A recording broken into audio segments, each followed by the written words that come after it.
Meu noivo me deixou no altar porque uma colega de trabalho disse que gostava dele. Quando ele voltou 3 anos depois, achando que eu estaria esperando, fechei a porta na cara dele. Eu estava em pé numa sala nos fundos da igreja, de vestido, com meu buquê nas mãos, quando Miriam entrou e me disse que Mitch não viria. Ela disse que o padrinho dele, Greg, tinha acabado de ligar para ela do estacionamento. Mitch mandou uma mensagem para Greg 20 minutos antes da cerimônia dizendo que não conseguiria fazer aquilo. Ele não me ligou, não veio à igreja. Mandou a mensagem para Greg e deixou que Greg descobrisse como lidar com uma igreja cheia de pessoas e uma noiva numa sala dos fundos. 140 pessoas estavam sentadas naqueles bancos. Meu pai fez um empréstimo para ajudar a pagar a recepção. Minha avó veio de avião de Porto Rico, e foi a primeira vez que ela viajava de avião em 11 anos. Minhas damas de honra tiraram dias de folga do trabalho. E Mitch mandou uma mensagem para o padrinho do apartamento dele enquanto eu estava em pé naquela sala esperando para entrar na igreja. Não tive notícias dele por quase 2 semanas. Quando ele finalmente entrou em contato foi por e-mail. Ele disse que na noite anterior ao casamento, uma colega de trabalho chamada Tara disse que tinha sentimentos por ele.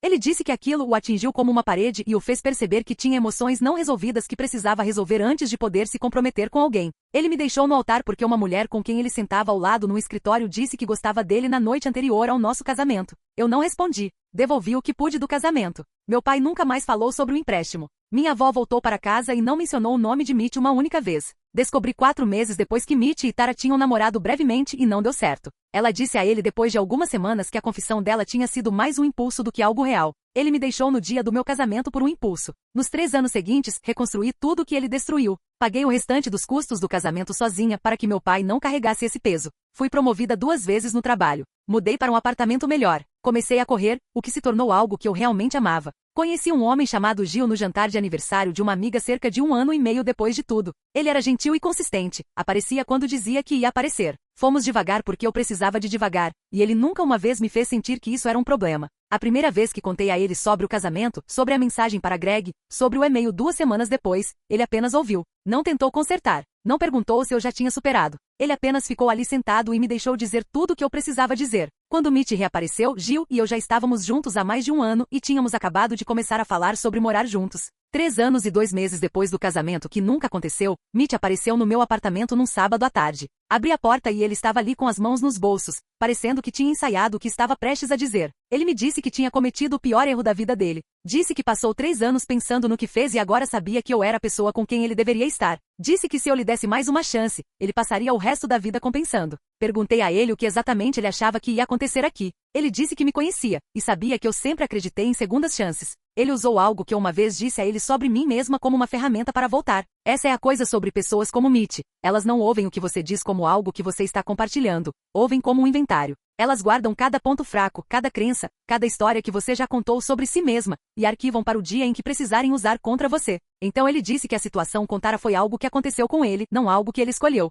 Ele disse que entrou em pânico e tomou uma decisão precipitada que lamentou imediatamente. Ele chamou de decisão precipitada ter ido embora do nosso casamento, ter deixado 140 pessoas sentadas numa igreja esperando, ter deixado meu pai arcar com o custo de uma recepção que nunca aconteceu, ter deixado minha avó voar através do oceano para nada. Ele chamou tudo isso de decisão precipitada como se fosse a mesma coisa que escolher o item errado num cardápio. Eu contei a ele sobre Gil. O rosto dele mudou. Ele perguntou há quanto tempo, e eu disse. Ele perguntou se era sério, e eu disse que sim. Então ele olhou para mim e disse, eu só acho que se ele realmente te conhecesse do jeito que eu te conheço, ele entenderia por que estou aqui. Era possessivo e desdenhoso com Gil ao mesmo tempo, como se Gil fosse temporário e ele fosse permanente. Senti algo quente brilhar atrás das minhas costelas. Não era tristeza, não era mágoa, era raiva limpa, o tipo que não te deixa alto, o tipo que te deixa imóvel. Eu disse, você não me conhece. Você conhecia uma versão minha que não existe mais porque você a matou. Mitch estremeceu. Então ele respirou fundo e colocou uma voz calma e medida. Ele disse, tenho feito terapia. Fiz o trabalho. Não estou pedindo tudo de uma vez. Só estou pedindo uma conversa. Um café. Apenas 1 hora. Ele disse isso como se 60 minutos do meu tempo fossem uma coisa pequena para pedir, como se ele já não tivesse tirado muito mais do que isso de mim. Ele estava representando humildade, mas cada palavra ainda era sobre o que ele queria. Nenhuma vez ele perguntou o que eu queria. Nenhuma vez perguntou se eu estava bem. Na cabeça dele, o único final possível para esta história era eu dizendo sim. Eu disse, não te devo 1 hora. Não te devo 1 minuto. Não te devo uma única palavra, Mitch. Você mandou uma mensagem para Greg. Você nem teve a coragem de me encarar naquele dia, e acha que aparecer 3 anos depois te torna corajoso? Isso é só você ficando sem outras opções. O rosto dele se desfez. Por um segundo, pareceu que ele poderia realmente me ouvir. Então ele reconstruiu o rosto em tempo real e disse: sei que você está com raiva. Eu mereço isso. Mas você costumava me dizer que guardar raiva só machuca quem a guarda. Ele estava alcançando quem eu costumava ser, puxando minhas próprias palavras e usando-as contra mim como uma arma. Eu disse: não estou guardando raiva. Estou guardando distância. São coisas diferentes. Ele ficou ali parado. A porta ainda estava aberta. As pessoas passavam no corredor atrás dele. Uma vizinha passou com um cachorro. Uma porta bateu em algum lugar. Vida normal acontecendo ao redor de um homem que estava parado no meu batente, segurando uma flor que eu não pedi, pedindo uma hora que eu não devia. Ele disse: você vai me dar uma chance de mostrar que mudei? Eu disse: você teve sua chance. Foi num sábado, há 3 anos, às 2 da tarde, numa igreja com 140 pessoas esperando. Você não apareceu. Fechei a porta. Tranquei. Fiquei ali encostada na porta por um longo tempo, com a mão ainda na maçaneta. Não estava tremendo. Não estava chorando. Só estava respirando. Dentro de mim, uma parte que eu não sabia que ainda estava em alerta finalmente se aquietou. Pensei que tinha acabado. Pensei que ele tinha ouvido o bastante para recuar. Mas Mitch não era do tipo que ouvia. Mitch era do tipo que insistia até conseguir o que queria. No dia seguinte, Miriam me ligou. Ela disse: Mitch ligou para Greg. E Greg ligou para ela. Mitch estava dizendo por aí que eu tinha concordado em conversar com ele e que só precisava de mais um tempo para processar. Ele estava reescrevendo a história em tempo real, e eu não estava lá para corrigi-lo. Miriam disse: você precisa enterrar isso de verdade. Não basta fechar a porta. Você precisa dizer a ele, em palavras que ele não possa distorcer, que acabou. Eu sabia que ela estava certa. Mas parte de mim ainda queria acreditar que ele iria embora sozinho. Eu disse: vou mandar uma mensagem. Miriam disse: não mande mensagem. Ele vai mostrar para as pessoas e dizer que você está tentando se comunicar. Você precisa de testemunhas. Ela tinha razão. Eu sabia que ela estava certa no segundo em que as palavras saíram da boca dela. Mas saber que ela estava certa e querer realmente ter aquela conversa eram duas coisas muito diferentes. Desliguei o telefone e terminei de fazer o jantar, mas não comi nada. Apenas fiquei movendo a comida no prato e pensando em como ia contar a Jill sem tornar aquilo maior do que precisava ser. A questão é que já era grande. Mitch tinha aparecido no meu apartamento, eu tinha fechado a porta na cara dele, e em vez de ir embora, ele tinha dado a volta por cima de mim e contatado minha melhor amiga. Isso não é um homem aceitando uma dica, é um homem fazendo um plano. Naquela noite contei tudo a Jill. Mitch na porta, o que ele tinha dito sobre me conhecer melhor do que Jill, a porta, a fechadura, a mensagem para Miriam. Ele ouviu tudo sem interromper. Quando terminei, ele disse: por que você não me contou quando aconteceu? A voz dele não estava com raiva. Eu disse que não queria dar a Mitch poder sobre a nossa vida juntos. Eu disse que Mitch não merecia espaço na nossa casa ou em qualquer coisa que tínhamos construído. Ele assentiu devagar e então disse: entendo isso, mas somos um time. Você não precisa mais lidar com as coisas sozinha. Porque por 3 anos, sozinha, era minha configuração padrão, e eu nem percebia que ainda estava funcionando nela até Jill apontar. Ele ficou sentado ali por 1 minuto, então perguntou: você acha que ele vai parar? Eu disse que não sabia. No dia seguinte, meu telefone vibrou com um número que eu não reconhecia. Era Greg, o mesmo Greg que recebeu a mensagem no estacionamento 3 anos atrás e teve que entrar numa igreja e descobrir o que dizer para 140 pessoas. Ele parecia cansado. Ele disse: Mitch tem me ligado sem parar. Ele fica dizendo que só precisa de uma conversa com você. Eu disse a ele para deixar isso de lado, mas ele não ouve. Então ele disse: eu fui o único que teve que contar a todos na igreja naquele dia. Perdi amigos por causa disso. Não quero estar no meio disso de novo. Eu disse a ele: então não esteja. Diga a ele que eu disse não, e que se ele contatar qualquer outra pessoa na minha vida, considerarei isso assédio. Greg disse que passaria a mensagem adiante. O jeito como ele disse, baixo e monótono, me disse que ele também não achava que funcionaria. Naquele fim de semana, Jill e eu fomos jantar. Era para ser um sábado à noite normal. Entramos pela porta da frente e eu o vi imediatamente. Mitch estava sentado numa mesa perto da entrada, sozinho, com um copo de água na frente, observando a porta. Ele não estava comendo. Não estava olhando um cardápio. Quando me viu, ele se levantou. Meu corpo inteiro ficou gelado. Isso não foi aleatório. Ele sabia que estaríamos lá. Ou ele estava observando minha rotina, ou estava perguntando às pessoas onde eu vou nos fins de semana, e eu não sabia qual era pior. Ele caminhou em nossa direção com as mãos ligeiramente levantadas, como se isso fosse casual. Ele disse: não estou aqui para causar problemas. Só quero 5 minutos. Jill deu um passo ligeiramente na minha frente e disse. Ela disse não. Você precisa ir embora. Mitch nem olhou para ele. Ele olhou por cima de Jill diretamente para mim e disse: você realmente vai deixar ele falar por você? Esse foi o momento em que entendi completamente o que era aquilo. Mitch não estava aqui porque me amava. Ele estava aqui porque eu disse não e ele não conseguia aceitar. Eu disse não, então ele foi atrás de Miriam. Miriam disse não, então ele foi atrás de Greg. Greg disse não, então ele apareceu no lugar onde eu deveria me sentir segura. Ele me queria sozinha porque sozinha é mais fácil de manipular. Ele me queria sem Jill porque Jill é a prova viva de que eu segui em frente. E Mitch não suportava olhar para essa prova. Aquela pergunta: você realmente vai deixar ele falar por você? Não era sobre minha voz. Era sobre controle. Ele estava tentando me fazer sentir pequena por deixar o homem que eu amo ficar ao meu lado. Não disse uma palavra. Peguei o braço de Jill e saímos. No carro minhas mãos tremiam. Não de medo, de fúria. Olhei para Gil e disse, vou ligar para meu pai. Quando contei a Dex o que estava acontecendo, o telefone ficou em silêncio por um longo tempo. Meu pai ainda carregava o peso daquele empréstimo. Ele nunca reclamou disso, mas eu sabia que aquilo mudou as coisas para ele. Então ele disse algo com uma voz que eu não ouvia desde que era criança, aquela que significava que alguém tinha cruzado uma linha que não podia ser desfeita. Ele disse que iria cuidar disso. Eu disse que não, que essa briga era minha, mas que eu precisava dele comigo quando eu terminasse, porque eu não ia mais fugir de Mitch. Na próxima vez que ele aparecesse, eu ia dizer tudo o que estava guardando há 3 anos, e ele ia ouvir com testemunhas. Liguei para Miriam e contei o plano. Ela disse, ele te seguiu? Isso não é romântico. Isso é um homem que acha que você é uma coisa que ele extraviou e agora quer pegar de volta. Eu disse que precisava confrontar Mitch uma última vez. Não em público, onde ele pudesse distorcer. No meu apartamento. Nos meus termos.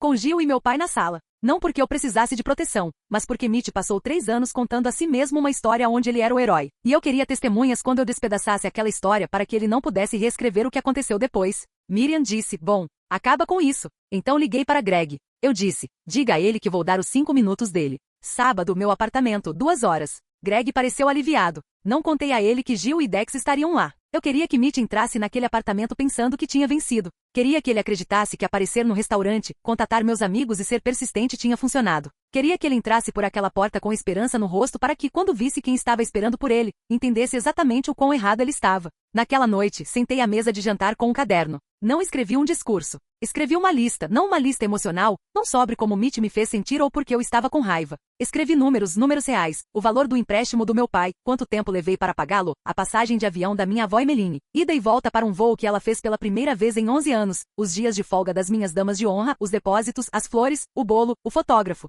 cada sessão de terapia que paguei do meu bolso. Cada semana em que me sentei em frente a uma estranha tentando entender por que a pessoa que deveria me amar mais nem sequer pôde aparecer. Quando terminei, a lista ocupava quase uma página inteira. Eu não ia ler para ele, mas precisava ver tudo num só lugar para não amolecer quando estivesse na frente dele. A verdade tinha um preço, e ele ia ouvir cada centavo. No sábado de manhã, acordei calma. Não a calma falsa em que você está empurrando tudo para baixo, mas calma de verdade. Gil chegou antes do meio-dia e sentou no sofá. Dex apareceu a 1 em ponto de camisa social, mangas arregaçadas, e sentou à mesa de jantar com as mãos abertas sobre a superfície e esperou. Miriam mandou mensagem às 13h30. Diga tudo o que precisa dizer. Não segure uma única palavra. Abaixei o telefone e olhei ao redor. Gil no sofá, firme e imóvel. Meu pai na mesa de jantar, quieto e pronto. A lista de números no meu caderno, guardada na gaveta lateral onde eu a tinha deixado. O apartamento estava tão quieto que eu podia ouvir o relógio na parede. Tudo estava pronto. 2 horas estava chegando, e desta vez eu era quem decidia como aquilo terminava. Exatamente as 2 bateram na porta. Abri e Mitch estava ali, de camisa limpa, recém-barbeado, segurando uma única flor como se estivesse chegando para um primeiro encontro. Ele começou a sorrir. Então seus olhos passaram por mim e pousaram em Gil no sofá. O sorriso caiu. Seus olhos encontraram meu pai na mesa de jantar. Seu rosto mudou de esperançoso para confuso para algo próximo ao pânico. Ele disse, o que é isso? Eu disse, entre. Você queria seus 5 minutos. Ele ficou na porta. Ele disse, pensei que fosse só nós 2. Eu disse, você desistiu de só nós 2, quando mandou uma mensagem para Greg em vez de entrar naquela igreja. Entre ou vá embora. Escolha. Ele entrou. Fechei a porta. Mitch estava parado no meio da minha sala, e a presença dele parecia errada, como uma mancha em algo limpo. Ele virou o corpo inteiro em direção a Gil e disse, não sei o que ela te contou sobre mim, mas não sou o vilão aqui. Cometi um erro e estou tentando corrigi-lo. Isso é mais do que a maioria das pessoas faz. Gil não piscou. Não abriu a boca. Ele apenas olhou para mim, calmo e firme, como se estivesse dizendo sem palavras, isso é seu. Estou aqui. Vá em frente. Mas Mitch não tinha terminado. Sua voz ficou mais baixa, quase como se ele estivesse falando de homem para homem. Ele disse, eu a conheço há 6 anos. Você a conhece há quanto tempo? 1 ano. Você é o tapa-buraco. Ela está se acomodando porque acha que não pode confiar em ninguém o suficiente para ter o que nós tínhamos. Vi o maxilar de Gil se contrair. Atrás de mim, ouvi-o arrastar de uma cadeira. Dex estava se afastando da mesa, as palmas das mãos abertas, começando a se levantar com aquela expressão no rosto que eu só vi algumas vezes na vida. A sala estava a 1 segundo de explodir. Ergui a mão. Gil se sentou. Meu pai se abaixou. A sala ficou imóvel. Mitch olhou para mim pela primeira vez desde que entrou. Eu disse, senta. Minha voz saiu tão firme que me surpreendeu. Ele olhou para a cadeira em frente ao meu pai. Olhou para o sofá. Não havia lugar para sentar que não o colocasse diretamente na frente de alguém que sabia exatamente o que ele tinha feito. Ele escolheu a cadeira. Sentou-se devagar e colocou a flor na mesa ao lado dele, onde ficou ali parecendo patética e fora do lugar. Ele colocou as mãos no colo. Olhou para mim. Eu disse, meu pai fez um empréstimo para pagar a recepção. Você sabia disso? Ele abriu a boca. Não deixei ele falar. Levei 14 meses para pagar. 14 meses de turnos extras e jantares pulados porque cada centavo extra ia para limpar a bagunça que você fez. A passagem de avião da minha avó Emeline custou R$ 312. Ela não viajava de avião há 11 anos e embarcou num para o nosso casamento. E quando não aconteceu, ela teve um ataque de pânico no voo de volta. Minhas damas de honra usaram seus dias de folga. Dias que elas não podem recuperar. Elas os passaram em pé numa igreja onde você nunca entrou. Eu disse, você chamou isso de decisão precipitada. Aqui está o que sua decisão precipitada custou. Percorre cada número da lista. Os depósitos, as flores, o bolo que ficou numa sala dos fundos e nunca foi cortado. O fotógrafo que apareceu para uma cerimônia vazia. A terapia que paguei do meu próprio bolso. Apresentei cada número calma e claramente, do jeito que se apresenta evidência num tribunal. Porque era isso que era. Mitch se inclinou para frente como se fosse dizer algo. Eu disse, você teve 3 anos para falar. Você tem 5 minutos para ouvir. Ele se sentou. Eu disse, quer saber como foi, em pé na sala dos fundos daquela igreja? Lembro de cada segundo. O som do tecido do meu vestido quando eu me movia. A luz entrando pela janela. Olhando para mim no espelho e pensando que estava prestes a me casar com um homem que amava. E então a porta se abriu e Miriam entrou. Eu disse, você fez minha melhor amiga entrar naquela sala e me dizer que meu noivo não vinha. Você não conseguiu fazer isso sozinho. Não conseguiu me ligar. Não conseguiu entrar naquela igreja e olhar nos meus olhos. Você mandou uma mensagem para Greg, e Greg ligou para Miriam. E Miriam teve que ficar na minha frente, de vestido de noiva, e dizer as palavras que você era fraco demais para dizer. Mitch estava olhando para as próprias mãos. Eu disse, não foi o fato de você ter ido embora. Foi que você nem teve a decência de me contar você mesmo. Você terceirizou o pior momento da minha vida para o seu padrinho através de uma mensagem de texto. Isso não é uma decisão precipitada. Isso é quem você é. Os olhos dele estavam vermelhos nas bordas. Eu me virei para o que ele tinha dito a Gil. Eu disse, você entrou na minha casa hoje e olhou para o homem que eu amo e o chamou de tapa-buraco. Você olhou para Gil, que tem estado ao meu lado todos os dias desde que o conheci, e o chamou de temporário. Você tentou destruir a melhor coisa que me aconteceu desde que você foi embora. E você fez isso porque não suporta que eu seja feliz sem você. Isso não é amor. Isso é ego. Você não sente minha falta. Você sente falta do jeito que eu te fazia sentir sobre si mesmo. Mitch abriu a boca. Eu disse, não terminei. A boca dele se fechou. Suas mãos agarraram os joelhos, os nós dos dedos brancos. Eu disse, você me disse que a situação com Tara foi algo que aconteceu com você. Que te atingiu do nada. Que você entrou em pânico. Você vem dizendo isso há 3 anos. Que as coisas acontecem com você. Então deixa eu te contar o que aconteceu comigo. Fui deixada no altar. Tive que sair daquela igreja passando por 140 pessoas que todas sabiam antes de mim. Tive que ver meu pai fingir que não estava arrasado. Ouvi um pequeno som atrás de mim. O tipo de som que um homem faz quando está tentando muito não chorar e perdendo. Sabia que era Dex. Continuei. Tive que devolver presentes. Tive que explicar para as pessoas no trabalho porque não estava em lua de mel. Tive que sentar em frente à minha avó numa videochamada e vê-la tentar me fazer sentir melhor quando ela foi quem embarcou num avião pela primeira vez em mais de uma década. Para nada. Tive que reconstruir minha vida inteira do zero. E consegui. Sem você. Então não sente no meu apartamento e me diga que coisas aconteceram com você. Coisas aconteceram comigo, Mitch. Você foi só a pessoa que as causou. A sala ficou em silêncio. O tipo de silêncio que vem depois que algo verdadeiro foi dito. E não há mais nada a acrescentar. Mitch sentou na cadeira como um homem sem nada sobrando. A camisa limpa, o rosto barbeado, a pequena performance, tudo tinha ido embora. Ele olhou para mim, a voz falhou e disse, me desculpa. Pela primeira vez desde o e-mail e as aparições e as mensagens e o restaurante, realmente pareceu que ele falava sério. Olhei para ele por um longo tempo. Então eu disse, acredito em você. Isso não muda nada. Nós acabamos. Nós já tínhamos acabado há 3 anos. Você só não sabia porque nunca perguntou. Fui até a porta e abri bem. Ele passou por mim sem parar. A fechadura clicou. Peguei a flor e a joguei no lixo.